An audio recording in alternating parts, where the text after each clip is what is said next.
নমস্কার, দেখছেন আমার বাংলার সঙ্গে আমি সমাদৃতা। শুরুতে যে খবর আমরা নজর রাখবো, সায়ন্তন বসুর নামে এফআইআর দায়ের। মামলা দায়ের বসিরহাট থানার পুলিশের। উস্কানিমূলক কথা বলার অভিযোগ সায়ন্তন বসুর বিরুদ্ধে। বসিরহাটের বিজেপি প্রার্থী সায়ন্তন বসু গতকাল ভ্যাবলা মাঠে ভাষণ দেন। একাধিক ধারায় মামলা রুজু করে পুলিশ। ঠিক কোন ভাষণের পরিপ্রেক্ষিতে এই মামলা রুজু, আমরা প্রথমে শুনে নেব গতকালের ভ্যাবলা মাঠের সেই ভাষণ। বসিরহাটে ভালো ভালো ডাব পাওয়া যায়, আর ডাব কাটার দাগুলো খুব ভালো হয়।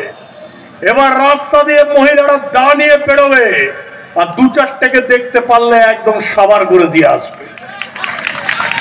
তার কারণ এবারের নির্বাচন বাস্তবিক অর্থে গণতন্ত্র পুনরুদ্ধারের নির্বাচন। যারা অত্যাচার করবে তাদের ছাড়া নয়, কারণ পুলিশ তৃণমূলের হয়ে কাজ করছে। আমি এটাও বলছি, পুলিশকে থানার মধ্যেই আটকে রেখে দেবো, পুলিশকে থানার বাইরে বের করতে দেব না। নিশ্চিন্তে থাকুন, নির্বাচনের সময় এই ভ্যাবলা মাঠে পুলিশ শুধু প্যারেড করবে, আর সারা নির্বাচনী ক্ষেত্র জুড়ে বিএসএফ আর সিআরপিএফ থাকবে। নির্বাচনের দিন বুথ যদি দখল করতে আসেন, সেই শাহজাহান হোক আর আওরঙ্গজেব হোক, সিআরপিএফ কে বলে দেব গুলি যেন বুক লক্ষ্য করে যায়, গুলি যেন পা লক্ষ্য করে না যায়।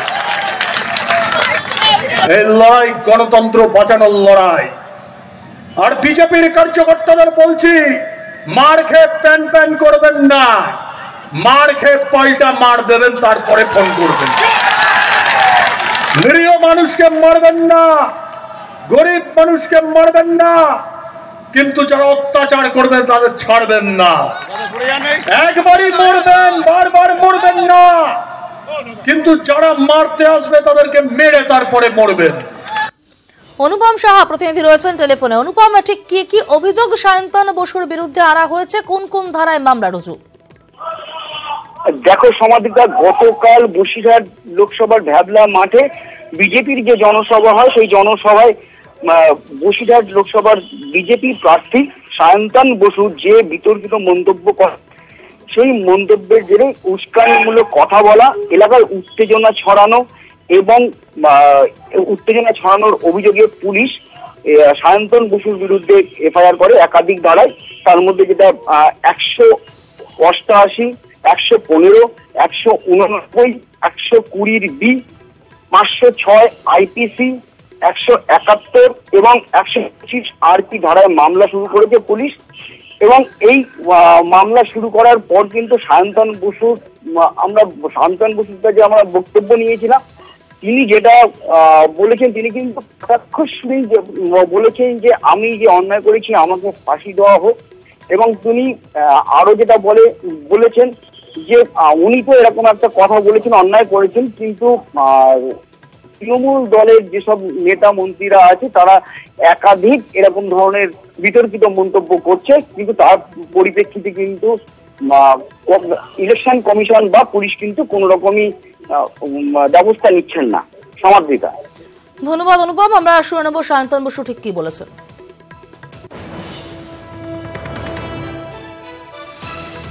আমি তো মহা অপরাধ করেছি, আমাকে ফাঁসিতে লটকে দিন।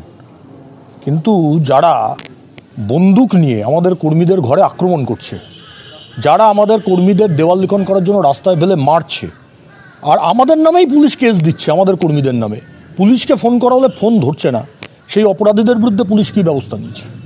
আমার বিরুদ্ধে সব ব্যবস্থা নিক, আমার তাতে কোনো দুঃখ নেই। যত এফআইআর আছে, যা যা শাস্তি দেওয়ার সব কিছু করুক। কিন্তু এই যে অপরাধী বসিরহাট নির্বাচনকে প্রহসনে পরিণত করছে কিছু অপরাধী, আর তাদেরকে মদত দিচ্ছে কিছু পুলিশ অফিসার, আমরা ঠিক করেছি যদি এই সন্ত্রাস বন্ধ না হয় তাহলে কলকাতার সিইও দপ্তরে আমাদের রাজ্যের নেতৃত্ব, আমি প্রার্থী হিসেবে এবং বসিরহাটের কার্যকর্তারা কিন্তু অনির্দিষ্টকাল ধর্নায় বসবো।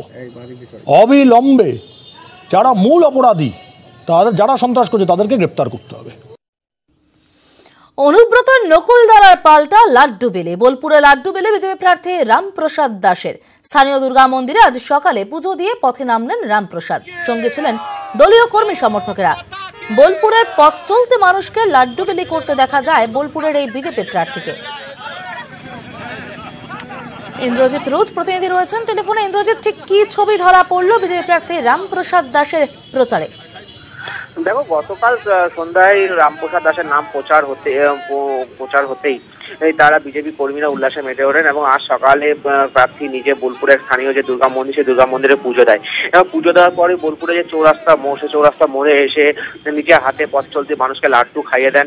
এবং আমরা যখন তাদেরকে জিজ্ঞাসা করা হয় যেটা কি অনুব্রত মণ্ডলের নকুলদানার পাল্টা, তা উনি বলে যে না, এটা অনুব্রত মণ্ডলের নকুলদানার পাল্টা নয়, এটা আমাদের নরেন্দ্র মোদী বলেছিলেন যে ভোট প্রচারের আগে দিতে হবে, লাড্ডু দেবে, তাই সেই অনুযায়ী লাড্ডু দেওয়া হচ্ছে। যদিও অনুব্রত মণ্ডলের সঙ্গে আমরা কথা বলেছিলাম, অনুব্রত মণ্ডল তারা কি করছে সেই নিয়ে কোনো রাজি নয়। তার বক্তব্য যে আমাদের প্রার্থী নকুলদানা দিয়ে প্রচার করবে, সেটাই জানিয়েছেন অনুব্রত মণ্ডল। সমাদিত। ধন্যবাদ ইন্দ্রজিৎ। দেখতে পাচ্ছেন বিজেপি প্রার্থী রামপ্রসাদ দাস লাড্ডু বিলি করছেন। অনুব্রত মণ্ডলের নকুলদানা খাওয়ানোর নির্দেশ আমরা জানি দলীয় কর্মীদের, তারই পাল্টা হিসেবে লাড্ডু বিলি বোলপুরে বিজেপি প্রার্থী রামপ্রসাদ দাসের স্থানীয় দুর্গা মন্দিরে সকালে পুজো দেন তিনি এবং তারপরেই দলীয় কর্মী সমর্থকদের সঙ্গে নিয়ে পথে নামলেন রামপ্রসাদ। পথ চলতি মানুষকে লাড্ডু বিলি করতে দেখা যায় বোলপুরের বিজেপি প্রার্থীকে। যদিও বিজেপি প্রার্থীর লাড্ডু বিলিকে গুরুত্ব দিতে নারাজ বীরভূমের তৃণমূল সভাপতি, বরং নকুলদানা খাওয়ানোর প্রতিশ্রুতি দিয়েছেন তিনি। নকুলদানাটা পাল্টা হিসেবে আমি ধরবো না, মানুষকে লাড্ডু খাওয়াতে হবে, মিষ্টিমুখ করাতে হবে। নরেন্দ্র মোদী 14 সালে যখন কলকাতায় প্রচারে এসেছিলেন তখন বলেছিলেন, লাড্ডুর কথা বলেছিলেন, আমরা সেই লাড্ডু দিয়ে শুরু করছি। নকুলদানা এইসব কথাবার্তাগুলো ভীষণ একটা নিচ প্রকৃতির একটা মানসিকতার যে পরিচয়, যে মন্তব্যগুলো বিরোধী নেতারা যারা করছেন, সেটা একটা অগণতান্ত্রিক, একটা অসভ্যজনক, ন্যাক্কারজনক এগুলো মন্তব্য। গ্রামে গ্রামে ঘুরে আমি যা বুঝেছি, মানুষ হাসাহাসি করে এবং রাজনৈতিক দল, শাসক দলে যারা আছেন এইসব মন্তব্যগুলো ভাবছেন যে সহজে জনসমর্থন পাবেন, পপুলারিটি গেইন করবেন। ব্যাপারটা তা না।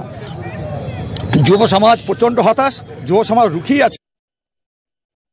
আজকে যেমন অসিত মাল নকুলদানা বিলি, সে ক্যান্ডিডেট বিলি করতেই পারে। আজকে ঠান্ডাটা, গরমটা কম, সে বিলি করতেই পারে। কে কি কোনো যারা দাঁড়িয়েছে তাদের আমি কোনো হাইলাইট করতে রাজি নাই। যদি দিলীপ ঘোষ যদি ওদের রাজ্য প্রেসিডেন্ট কিছু বলে, মুকুল রায় যদি কিছু বলে, তার জবাব আমি দেবো।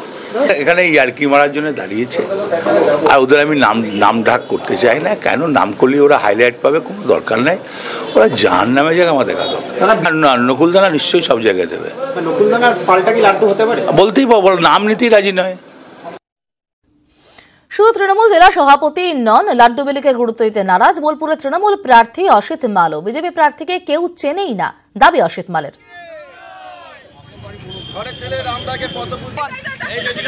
এর আগে আমাদের সম্মানীয় জেলা সভাপতি অনুব্রত মণ্ডল ব্যাখ্যা দিয়েছেন,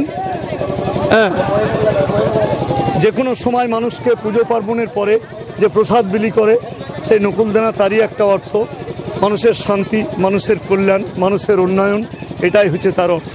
ঠিক কী করবে তার নিজস্ব ব্যাপার। শুধু এইটুকুই বলতে পারি, বিজেপির প্রার্থী ঘোষণা হওয়ার পরে তৃণমূল কংগ্রেসের যারা কর্মী সমর্থক, তারা উল্লাসে মেতে পড়েছেন, বিজয় উৎসব করছেন।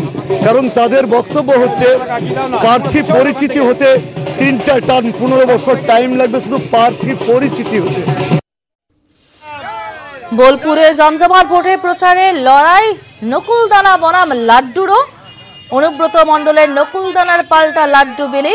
বোলপুরে লাড্ডু বিলি বিজেপি প্রার্থী রামপ্রসাদ দাসের স্থানীয় দুর্গা মন্দিরে পুজো দেন আজ সকালে এবং দেওয়ার পরে কর্মী সমর্থকদের নিয়ে পথে নামেন। বোলপুরে পথ চলতে মানুষকে লাড্ডু বিলি করতে দেখা যায় বোলপুরের এই বিজেপি প্রার্থীকে। দেখতে পাচ্ছেন সেই ছবি। যদিও বোলপুরের বিজেপি প্রার্থীর এই লাড্ডু বিলিকে গুরুত্ব দিতে নারাজ তৃণমূল জেলা সভাপতি থেকে তৃণমূল প্রার্থী।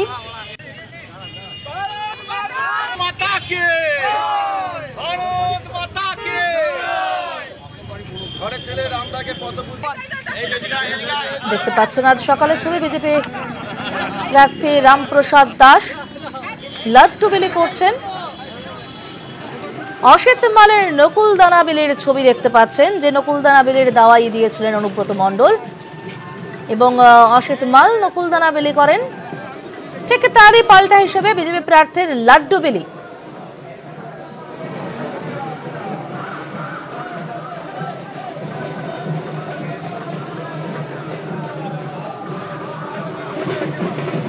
দুই প্রার্থীর জমজমাট প্রচার বোলপুরে এবং সেই প্রচারে প্রার্থীদের লড়াই তো রয়েছে, সঙ্গে নকুলদানা বনাম লাড্ডুর লড়াইও দেখতে পাওয়া গেল। একদিকে অসিত মাল যখন নকুলদানা বিলি করছেন জেলা সভাপতির দাওয়াই মেনে, ঠিক তখনই বিজেপি প্রার্থীর লাড্ডু বিলি পথে নেমে।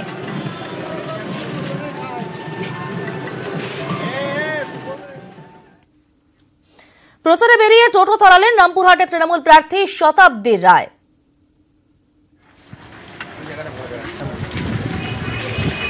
দেখতে পাচ্ছেন সেই ছবি। গতকাল আমরা দেখেছি শতাব্দী রায়কে আদিবাসীদের ধামসা মাদলের তালে পা মেলাতে, এবং আজ টোটো চালালেন শতাব্দী রায়। প্রচারে বেরিয়ে টোটো চালালেন রামপুরহাটের তৃণমূল প্রার্থী শতাব্দী রায়।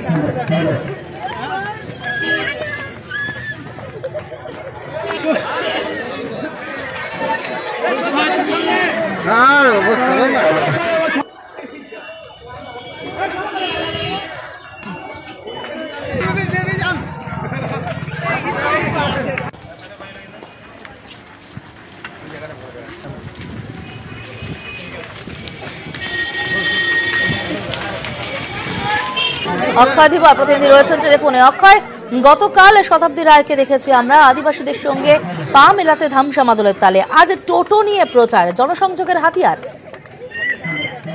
দেখো, একদমই ঠিক। গতকালকে আমরা দেখেছি আদিবাসী মহিলাদের সঙ্গে তিনি আদিবাসী নৃত্যে কিন্তু মেতে ওঠেন, এবং আজকেও বিধানসভার বিভিন্ন গ্রামে গ্রামে তিনি যখন প্রচারে বেরোন এবং রামপুরহাট 1 নম্বর ব্লকের দখলবাটি অঞ্চলের দিঘির পাড় এলাকায় আসতে কিন্তু নিজেই হঠাৎই টোটোতে চেপে ওঠেন এবং নিজেই টোটো চালিয়ে বিভিন্ন এলাকায় কিন্তু তিনি প্রচার করেছেন। তবে মূলত কিন্তু এই টোটো চালিয়ে দেখেও কিন্তু সাধারণ মানুষ কিন্তু ভিড় জমায়, এবং শতাব্দী রায় যে তৃণমূল প্রার্থী বীরভূম লোকসভা কেন্দ্রে, এবং তার টোটো চালা দেখতেও কিন্তু বিপুল কিন্তু ভিড় কিন্তু সাধারণ মানুষের জমে ওঠে, এবং এইভাবেই কিন্তু তিনি এলাকায় প্রচার করছেন এবং জনসংযোগ বাড়িয়ে তুলেছেন। ধন্যবাদ অক্ষয়।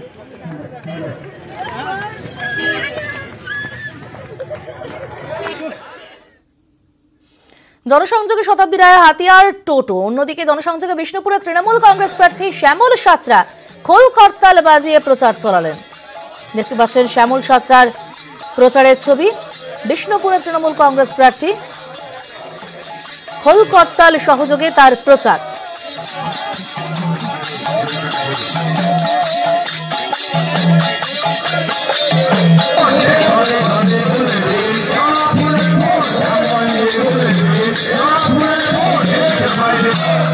কীর্তনে আমাদের দিদি শিল্পী ভাতা দিয়েছেন, সুতরাং শিল্পী ভাতা বলতে শুধুমাত্র যে গায়ক তাদেরকে দিচ্ছে না, সেখানে খোল রয়েছে, বাদ্যযন্ত্র রয়েছে, সেতার রয়েছে। সুতরাং এরা হচ্ছে দিদি অঙ্গ, তারা আহ্বান করেছে আমরাও এই প্রচারে বের হবো। সুতরাং তাদেরকে আমরা বারণ করতে তো পারি না যে আপনারা প্রচারে বেরোবেন না। ওনারা বেরিয়েছেন, গ্রামেরই খোল কীর্তন পার্টি, সুতরাং কোনো চিন্তা নেই, ওনারা সাথে রয়েছেন। শিলিগুড়িতে দার্জিলিং এ সিপিএম প্রার্থী সমন পাঠকের হয়ে প্রচারে অশোক ভট্টাচার্য।